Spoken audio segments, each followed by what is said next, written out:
ನಮಸ್ಕಾರ ಫ್ರೆಂಡ್ಸ್, ನಾನು ಹೇಮಂತ್. ನನ್ನ ಯೂಟ್ಯೂಬ್ ಚಾನಲ್ ಹೇಮಂತ್ ಕ್ಲಿಕ್ಸ್ಗೆ ಸ್ವಾಗತ. ಶ್ರೀಕೃಷ್ಣ ಹೇಳುತ್ತಾರೆ, ಹೆತ್ತವರು ನಮ್ಮ ಬಳಿ ಇರುವಾಗಲೇ ಒಂದು ಸುಂದರ ಬದುಕನ್ನು ರೂಪಿಸಿಕೊಳ್ಳಿ, ಏಕೆಂದರೆ ಅವರಿಲ್ಲದ ಬದುಕಿಗೆ ಯಾವ ರಕ್ತ ಸಂಬಂಧನೂ ಹತ್ತಿರ ಬರುವುದಿಲ್ಲ. ನಮ್ಮ ಜೀವನದಲ್ಲಿ ಅತಿ ದೊಡ್ಡ ವರ ಯಾರಂದ್ರೆ ಅಪ್ಪ ಅಮ್ಮ. ಅವರ ನಗು, ಅವರ ಪ್ರೀತಿ, ಅವರ ಕಾಳಜಿ, ಅದೇ ನಮ್ಮ ಮನೆತನದ ಬೆಳಕು. ನಾವೆಲ್ಲರೂ ನಮ್ಮ ಜೀವನದಲ್ಲಿ ಬ್ಯುಸಿ ಆಗ್ಬಿಡ್ತೀವಿ. ಅವಾಗ ಅವರು ನಿಧಾನವಾಗಿ ದೂರ ಆಗ್ತಾ ಹೋಗ್ತಾರೆ, ಅವರಿಗೆ ವಯಸ್ಸಾಗುತ್ತೆ. ಆದರೆ ಅವರು ನಮ್ಮ ಮೇಲೆ ಇಟ್ಟಿರುವ ಪ್ರೀತಿ ಒಂದು ಕ್ಷಣ ಕೂಡ ಕಡಿಮೆ ಆಗುವುದಿಲ್ಲ.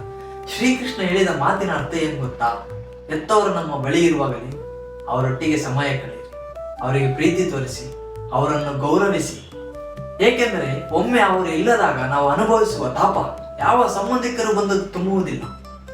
ಹುಟ್ಟಿಸಿದವರು, ನಡೆಯಲು ಕಲಿಸಿದವರು, ಜೀವನಕ್ಕೆ ಅರ್ಥ ತಿಳಿಸಿದವರು, ಅವರೇ ಸತ್ಯ ದೇವರು. ಅವರನ್ನು ಖುಷಿಪಡಿಸಿ ನಾವು ಜೀವನ ಕಟ್ಟಿದ್ರೆ ಅದೇ ದೊಡ್ಡ ಮೋಕ್ಷ, ಅದೇ ದೊಡ್ಡ ಪುಣ್ಯ, ಅದೇ ನಿಜ ಜೀವನ. ವಿಡಿಯೋ ಇಷ್ಟ ಆಗಿದ್ರೆ ಲೈಕ್ ಮಾಡಿ, ಶೇರ್ ಮಾಡಿ, ಕಾಮೆಂಟ್ ಮಾಡಿ. ಹೇಮಂತ್ ಕ್ಲಿಕ್ಸ್ ಯೂಟ್ಯೂಬ್ ಚಾನಲ್ಗೆ ಸಬ್ಸ್ಕ್ರೈಬ್ ಮಾಡಿ. ಬಾಯ್.